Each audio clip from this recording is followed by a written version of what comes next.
আপনার আল্লাহ সন্তুষ্টির জন্য হারাম ছেড়ে দেওয়া, যে তারকু আকলুল মাল ওয়াল গিশি ওয়ার রিবা,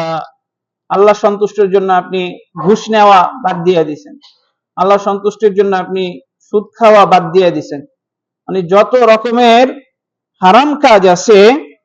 আপনি ছেড়ে দিয়েছেন আল্লাহ সন্তুষ্টির জন্য, যত রকমের হারাম কাজ আছে। শেখ সালেহ ইবনে উসাইমিন রাহিমাহুল্লাহ বলতেছেন যে লাউ আন্না রাজুলান ইয়াকতাসিবুল মাল মিন তারিকিন মুহাররামিন কাতারিকিল গিশি বির রিবা ওয়া মা আশবাহাহু ওয়া নুসিহা বিহাদা,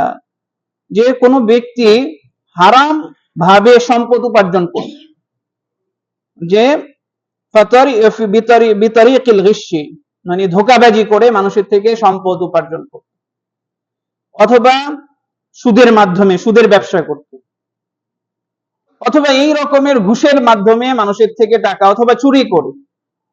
অথবা জেনার দালালি করে, তাই না, যেভাবেই সে সম্পদ উপার্জন করুক না কেন, তখন অনুসিহা বিহাদা, তাকে উপদেশ দেওয়া হয়েছে যে এগুলা ছেড়ে দাও, এগুলা কইরো না, এগুলা হারাম, এগুলা সুদ, তাই না, এগুলা এইভাবে তুমি যদি চলো তাহলে জাহান্নামে যাবা। ওয়া তারাকাহু লিল্লাহ, তখন ওই ব্যক্তি আল্লাহর সন্তুষ্টির জন্যই সমস্ত হারাম ছেড়ে দিছে, ওয়া তারাকাহু লিল্লাহ, তাই না।